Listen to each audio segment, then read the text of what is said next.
प्यारे साथियों, English grammar में ट्रांसफॉर्मेशन नाम का जो चैप्टर है उसके कुछ बहुत कठिन सेंटेंसेस आपके सामने बोर्ड पर लिखे हुए हैं। कई बार ये सेंटेंस एग्ज़ाम में आते हैं और हम चकमा खा जाते हैं और नंबर खो देते हैं। आइए इनकी प्रैक्टिस कर लें। एक सेंटेंस आता है, they are taking too much for granted. हो सकता है आपको यही सेंटेंस मिले एग्जाम में, या हो सकता है इसका पैसिव फॉर्म दें और आपको एक्टिव करने को कहें। आप ध्यान दीजिए, जब आप एक्टिव से पैसिव कर रहे हैं तो सब्जेक्ट को बाई के साथ बना के एजेंट लगाना पड़ेगा, और जो ऑब्जेक्ट है यानी जो वॉट और हुम के आंसर में आ रहा है, WHAT वॉट, WHOM हुम, इनके आंसर में ऑब्जेक्ट आता है, आप उसको सब्जेक्ट करेंगे।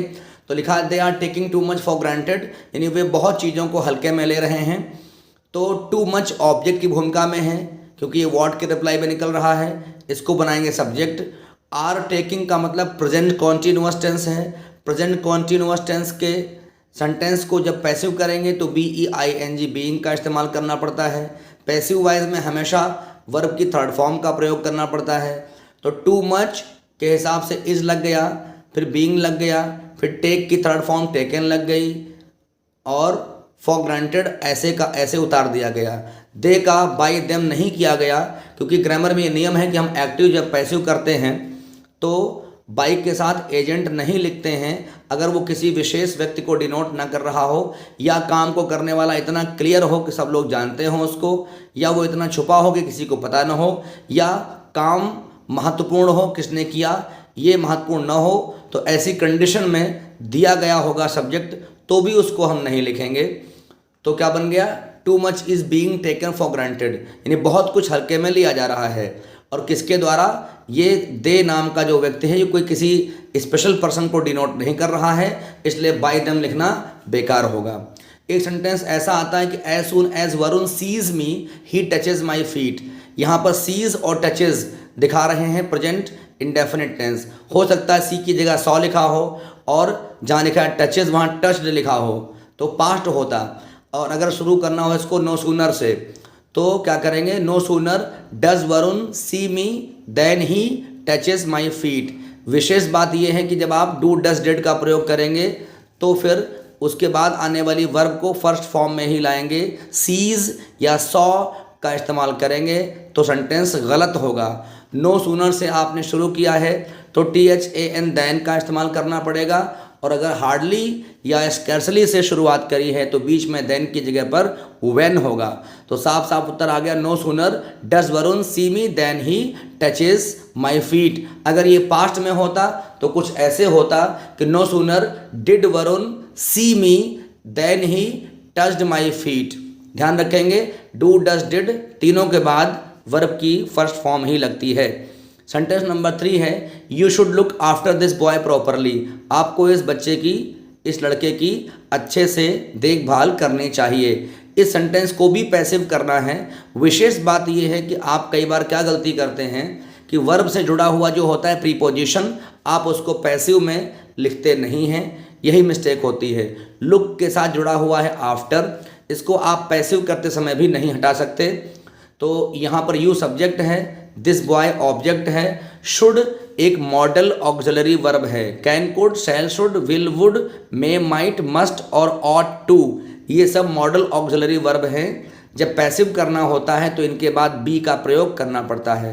तो दिस बॉय को आगे लाइए, this boy should be, look का हो गया third form looked after properly by you, या प्रॉपरली को आप बाय यू के बाद भी लिख सकते हैं। बस ध्यान देना है कि आप आफ्टर को ना छोड़ें और जितने भी मॉडल ऑक्सिलरी वर्ब हैं उनके बाद बी का प्रयोग करें।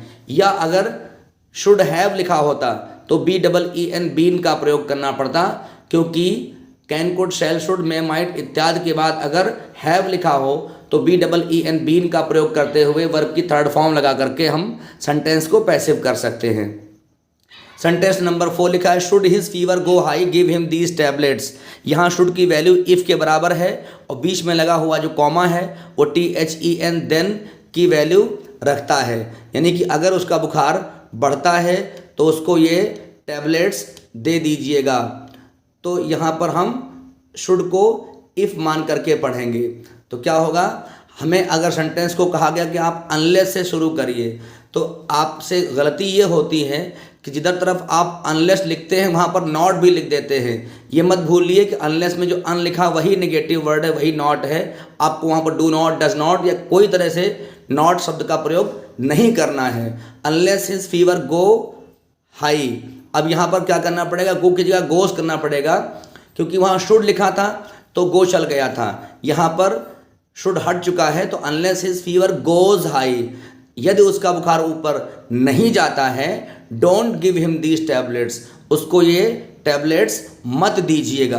तो आप याद रखें, यहाँ पर गलती ये होती कि अनलेस के साथ आप नेगेटिव वर्ड का प्रयोग भी कर देते हैं, नॉट वगैरह भी लिख देते हैं। या एक बार गलती ये हो जाती है कि जैसे कि शुड के साथ खाली गो लिखा था, वैसे दोबारा में भी आप गो लिख बैठते हैं। ये भूलिए नहीं कि शुड के साथ तो फर्स्ट फॉर्म आती है, लेकिन जब शुड हट चुका है तो हमको यहाँ पर गोस करना पड़ेगा, क्योंकि ये कंडीशन है प्रेजेंट टेंस की।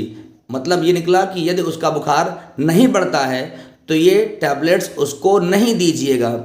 और सेंटेंस नंबर जो 5 लिखा हुआ है, इसमें केवल सेंटेंस लिखा है, इसका आंसर नहीं है, क्योंकि ये खुद ही आंसर है। You he and I will go there.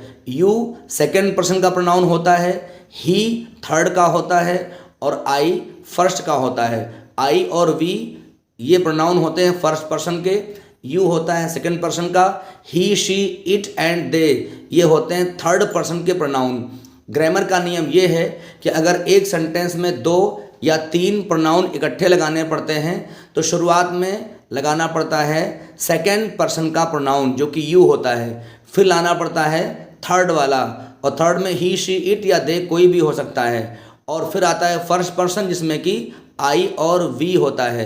इसको हम कहते हैं फॉर्मूला नंबर 2, 3, 1, क्योंकि यू होता है second person, he she it and they होते हैं थर्ड पर्सन, और आई और वी फर्स्ट पर्सन। सेंटेंस ये हमने आपको इसलिए दिया है कि अगर यू ना होता तो ही एंड आई होता, आई एंड ही नहीं हो सकता है। अगर ही न होता, खाली यू एंड आई होता, तो यू पहले होता और आई बाद में होता, आई शुरुआत में नहीं आ सकता है। तो याद रखें कि एक सेंटेंस में अगर 2 या 3 तरह के प्रोनाउंस आए हैं तो पहले सेकंड पर्सन, फिर थर्ड पर्सन, उसके बाद फर्स्ट पर्सन होगा।